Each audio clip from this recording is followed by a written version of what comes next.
नमस्कार, मैं रवीश कुमार। ईरान ने तेल अवीव का तेल निकाल दिया है। आज एक 85 साल के बुजुर्ग खामनेई के आगे इजराइल बेबस नजर आ रहा है। ईरान की शिजिल मिसाइलें हवा में नाचती हुई जब इजराइल की तरफ बढ़ती हैं दोस्तों। लेकिन अगर आपने अब तक हमारे नए चैनल को सब्सक्राइब नहीं किया है तो कर लीजिए, पास में ज्वाइन बटन होगा उसको भी दबा दीजिए और हमारे साथ बने रहिए। और हां, कमेंट बॉक्स में जरूर बताइए आप किस देश किस राज्य से हमारी खबर देख रहे हैं। तो चलिए बात कर लेते हैं कि इसका एयर डिफेंस सिस्टम भी ठप हो जाता है। जिस देश की ताकत के किस्से दुनिया सुनाती थी वह अब खंडहरों में तब्दील हो रहा है।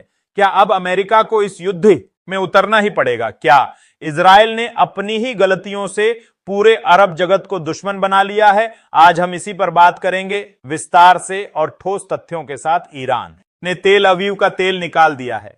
जी हां, आप सही सुन रहे हैं। 85 साल के बुजुर्ग खामनेई ने नाकों चने चबवा दिए हैं। आज जब शिजिल मिसाइल इजराइल की तरफ दागी गई तो दुनिया के देश देखते रह गए। यह मिसाइल हवा में नाचते हुए चलती है, जिससे इजरायली एयर डिफेंस सिस्टम धरे के धरे रह गए।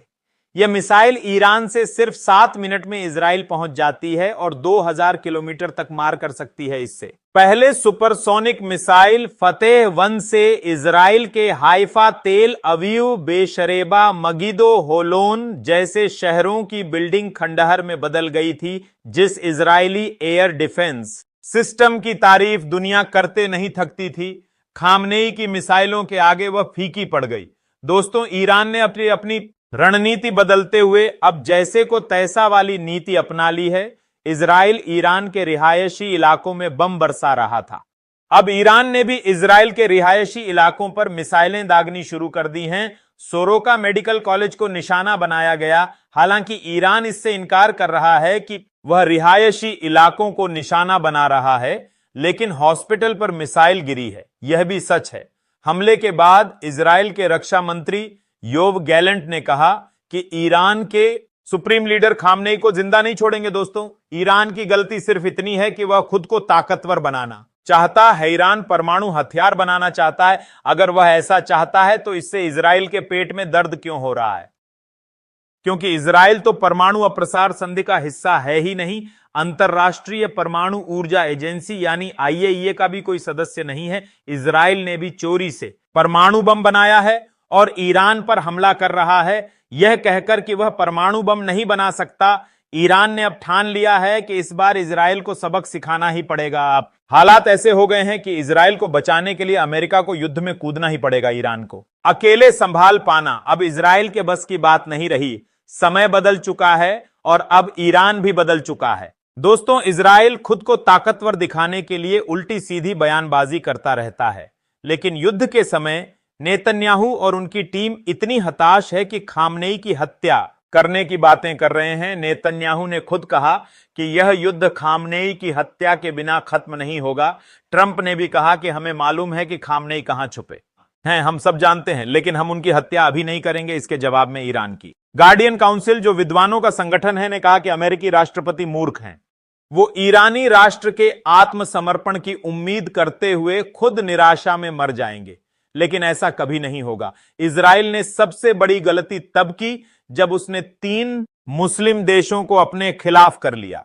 जब इजरायली सेना ने बयान जारी कर दिया कि उन्होंने ईरान के बुशहर न्यूक्लियर प्लांट पर हमला कर दिया है और उसे खंडहर बना दिया है। जैसे ही यह बयान आया, कुवैत, कतर और UAE बेचैन हो गए। इन देशों को अब इजराइल अपना सबसे बड़ा दुश्मन लगने लगा। दरअसल इजराइल ने दावा किया कि नतंज, इस्फहान और अराक रिएक्टर पर हमला किया गया है। यह तीनों न्यूक्लियर प्लांट अलग अलग जगह पर हैं और तीनों से बिजली बनाई जाती है। इजराइल को लगा कि दुनिया उसे एक ताकतवर देश मानेगी, लेकिन बाद में उसे माफी मांगनी पड़ी, क्योंकि बुशहर न्यूक्लियर प्लांट अरब सागर की खाड़ी के किनारे स्थित है।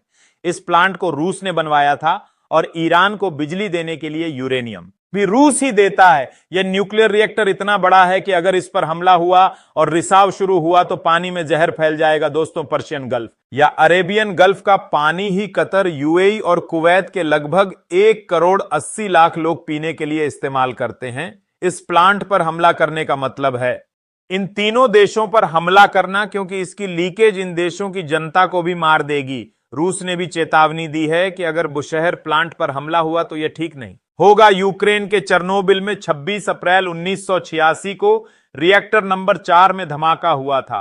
यह हादसा नागासाकी और हिरोशिमा पर गिराए गए परमाणु बम से 400 गुना बड़ा था। लाखों लोग विस्थापित हुए थे। इजरायली सैन्य अधिकारी ने बाद में सफाई दी कि सेना के प्रवक्ता की बात गलती थी, हमने बुशहर पर नहीं बल्कि नतंज, इस्फहान और अराक पर हमला किया है। दोस्तों, बुशहर न्यूक्लियर रिएक्टर पर हमले का मतलब है हवा और पानी को जहरीला बना देना। कतर के प्रधानमंत्री ने चेतावनी दी है कि ऐसे हमलों से खाड़ी का पानी पूरी तरह जहर बन जाएगा। कतर, यूएई और कुवैत में जीवन ही खत्म हो जाएगा। शेख मोहम्मद बिन अब्दुल रहमान अल थानी ने साफ कहा है, पानी नहीं रहेगा, मछलियां नहीं रहेंगी, कुछ नहीं बचेगा। इजराइल को अब समझ आ गया है।